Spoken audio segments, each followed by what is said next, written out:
दोस्तों हमारे चैनल के ऊपर आपका स्वागत है। ईरान और इजराइल के बीच में टेंशन का माहौल चल रहा है। इसी बीच ईरान के प्रेसिडेंट ने पाकिस्तान का विजिट किया है। अब पाकिस्तानियों को लगता है कि पाकिस्तान और ईरान मिलकर इजराइल को क्रश कर देंगे। तो आइए सुनते हैं इसके ऊपर पाकिस्तानियों का क्या रिएक्शन है। यहूदी दुनिया की शातिर तरीन ख़तरनाक तरीन कौम है।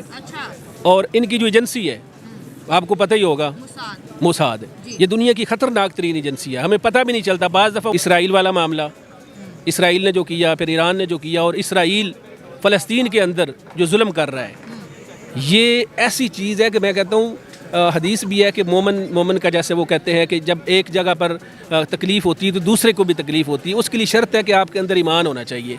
वहाँ पे बच्चे मर रहे हैं, वहाँ पे सेहत की सहूलियात नहीं है, वहाँ पे मतलब बंदा बात करे तो रोंगटे खड़े हो जाते हैं। पूरी दुनिया को कोई कहीं हम देते हैं ना, अंग्रेज़ कोई किसी को कुत्ते को पानी पिला रहा है तो हम कहते हैं कितने अच्छे हैं। भाई कुत्ते आपको नज़र आते हैं, जानवर आपको नज़र आते हैं। गज़ा के अंदर जो बच्चों को पानी नहीं दिया जा रहा, वहाँ पे जो बम बरसाए जा रहे हैं, वहाँ पे इंसानियत को ख़त्म किया जा रहा है। वो इसलिए है कि पाकिस्तान मांगता है। हाँ। मांगने वाले की कोई इज्जत नहीं होती। अच्छा, बात करें जैसे ही इब्राहिम रईसी पाकिस्तान में आते हैं, लाहौर और कराची को बंद कर दिया जाता है। स्कूलों में जी छुट्टी अनाउंस कर दी गई है और सारा पाकिस्तान जो है बंद था। अमेरिका को भी पाकिस्तान ने आंखें दिखाने की भरपूर कोशिश की है। और कान के जो प्रेसिडेंट है इब्राहिम रईसी के पाकिस्तान के जो दौरा है, ये विजिट इंटरनेशनली और नेशनली दोनों पॉइंट ऑफ व्यू से बहुत ज़्यादा अहम रहा। और जैसे कि आपको पता है कि ईरान और इसराइल कहते हैं ना कि एक जंग के शुरुआत के पहले फेज़ में है, और ईरान ने दो चीज़ें पाकिस्तान की सरजमीन पर कही। एक, उन्होंने कश्मीर के मसले को डिस्कस किया, और दूसरा उन्होंने पाकिस्तान की सरजमीन पर खड़े होकर ये बात की कि हम इसराइल को क्रश कर देंगे। सवाल यहाँ पर यह भी है कि क्या पाकिस्तान जो है ईरान के साथ मिलकर इसराइल के ऊपर अटैक करेगा? क्या दोनों को अब ईरान का सदर अगर पाकिस्तान में आता है और खुदा न खास्ता कोई भी छोटा मोटा भी, जिसे हम कहते हैं पटाखा भी अगर चल जाता है, तो ये हमारी सिक्योरिटी के ऊपर लोग पूरी दुनिया से उंगलियां उठाते हैं। तो उनकी सिक्योरिटी के लिए, सिक्योरिटी ताकि मैक्सिमम उनको सिक्योरिटी दे सके हम, और दुनिया के अंदर भी एक इम्प्रेशन अच्छा जाए कि हम अच्छी सिक्योरिटी दे सकते हैं। ये है इस दुनिया का rule, might is right. Might is right, ठीक है। जिसके पास ताकत है वही सब कुछ है। इसराइल बनाना था, बना दिया, पूरी दुनिया देखती रही। जब भी कश्मीर का मसला गया है, वीटो हो जाता था। इमरान खान गया था और उसको उन्होंने घर भेज दिया। इज्जत उनकी होती है जो खुददार हो। अब देखें इसराइल क्या चीज़ है, अमेरिका से टक्कर ले गया। अमेरिका चुप है ईरान के आगे, ये है प्रॉब्लम ये है कि पाकिस्तान एक 51 स्टेट्स हैं अमेरिका की, ये 52 है पाकिस्तान जी। यहाँ कोई चीज़ अमेरिका की मर्ज़ी के बगैर हो सकता है? आप बताएं। कोई नहीं, कोई बड़ी अपॉइंटमेंट अमेरिका की मर्ज़ी के बगैर हो ही नहीं सकता। अमेरिका छा गया, ये पाकिस्तान उसकी कॉलोनी है। शहंशाह ईरान कितना ताकतवर था, आप सोच नहीं सकती।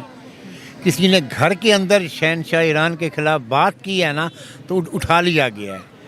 फिर जब कौम जो है वो माली तौर पे तंग है, परेशान है। आटा देखें, मैं कहता हूँ कि हमारे यहाँ हम 4 बंदे हैं घर में, 63,000 रुपीज़ आया बिल सुई गैस का। अब बिजली है, बिजली 1.5 से 2 लाख रुपए आएगा एक एसी का, कौन दे सकता है? ये बात नहीं है। वो IMF के पास गए अपने फंड्स के लिए, कारें ख़रीदने के लिए, अलाउंसेस देने के लिए, तनख्वाह बढ़ाने के लिए, नॉन डेवलपमेंट प्रोजेक्ट के लिए गए हैं, वो कौम के लिए नहीं गए। इसराइल की बात ईरान ने पाकिस्तान में कही है कि हम जो है इसराइल को क्रश कर देंगे। पाकिस्तान ने भी इसराइल के बारे में बड़ी स्टेटमेंट दी है। तो आपको मालूम नहीं कि इसराइल को तस्लीम करने के चक्कर में हैं नवाज शरीफ भी और इमरान खान भी। बेरोजगारी भी तो बहुत हो गई है, प्राडो भी तो बहुत हो गई है, लैंड क्रूजर भी तो बहुत हो गई। कभी पूछा कि भाई तुमने कहाँ से लिया 7 करोड़ की गाड़ी? किसी टैक्स वाले ने पूछा बंदे को रोक के गाड़ी को माल रोड पे कि ये 7 करोड़ की गाड़ी तुम कहाँ लेके जा रहे हो? अब हलीम खान ने 23 करोड़ की गाड़ी ली है, BMW ना के साथ सी पैक का था, वहीं का वहीं रह गया।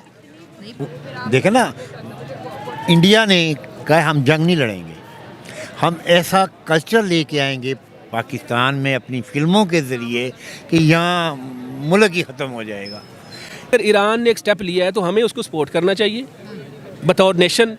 और हमारा एक मसला, जैसे मैंने ये कहा कि प्रॉब्लम है, एक दूसरा प्रॉब्लम भी ये है कि हमारे अंदर हिम्मत नहीं है। हिम्मत होनी चाहिए, हम बिल्कुल। बात नहीं कर सकते। अब मैं अगर यहाँ पे बात कर रहा हूँ तो मैं अगर ये डरता रहूँ कि मैं ये बात करूँगा तो मुझे कोई उठा लेगा, मुझे यकीन होना चाहिए कि मौत बरहक है। मुझे अगर यहाँ गोली लगनी है, मैंने अगर कल मरना है, मुझे किसी ने उठाना है, गायब करना है, तो वो उसने कर ही लेना है। तो जो है पाकिस्तान को कोई ख़तरा नहीं हो सकता किसी किस्म का, डरने की कोई ज़रूरत नहीं है। ये भी एटमी पावर है। लोग कहते हैं जी कश्मीर में ये हो रहा है, फ़लाँ जगह पर ये हो रहा है, हमारे पास एटम है। भाई बात को समझें, ये एटम है, ये कोई वो शादी पटाखा नहीं है शादी के ऊपर बजाने वाला कि आप जाके फेंक दें।